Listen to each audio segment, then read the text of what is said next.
সংগ্রামী বন্ধুগণ,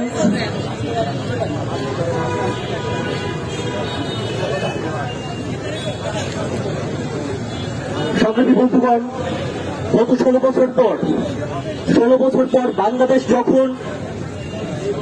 যখন দিল্লির গোলামি ছেড়ে আজ মাথা উঁচু করে দাঁড়িয়েছে, দিল্লির দিকে চোখে চোখ রেখে তাকাচ্ছে, দিল্লির ঘুম আজ হারাম হয়ে গেছে।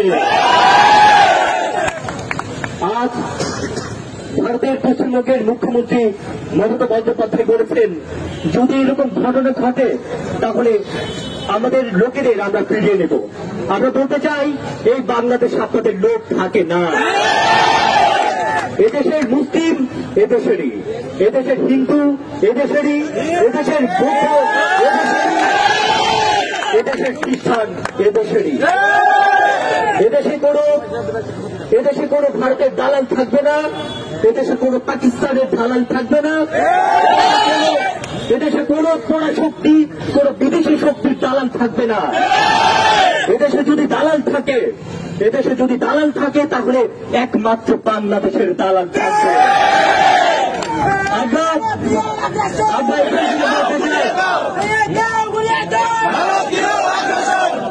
আমরা এখান থেকে বলতে চাই, আজকে বাংলাদেশের কিছু পরিস্থিতির কারণে বিদেশি শক্তি আমাদের ঐক্য, আমাদের সম্প্রীতিকে ধ্বংস করার জন্য উঠে পড়ে লেগেছে। আমাদের হিন্দু মুসলিম বৌদ্ধ খ্রিস্টান সবাইকে ঐক্যবদ্ধ থেকে এই বিদেশি শক্তির রাজনীতিকে আমাদের গুলিয়ে দিতে হবে, তাদের যে চক্রান্ত সেটাকে ভেঙে দিতে হবে।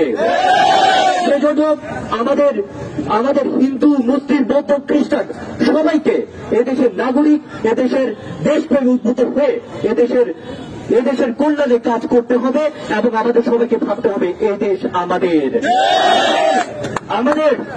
আমাদের গত স্বৈরাচারের মতো সুইজারল্যান্ড নেই, আমাদের গত স্বৈরাচারের মতো বেগম পাড়ার মতো লন্ডন নেই।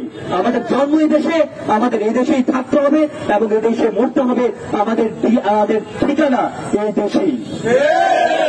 সংগ্রামী বন্ধুগণ, আমরা আজকের এই ঢাকা বিশ্ববিদ্যালয়ের এই প্রতিবাদী বিক্ষোভ থেকে মমতা বন্দ্যোপাধ্যায় সহ ভারতের যে সকল নেতৃত্ব বাংলাদেশের বিরুদ্ধে বিভিন্ন ধরনের মন্তব্য করেছেন তার জোর প্রতিবাদ জানাচ্ছি।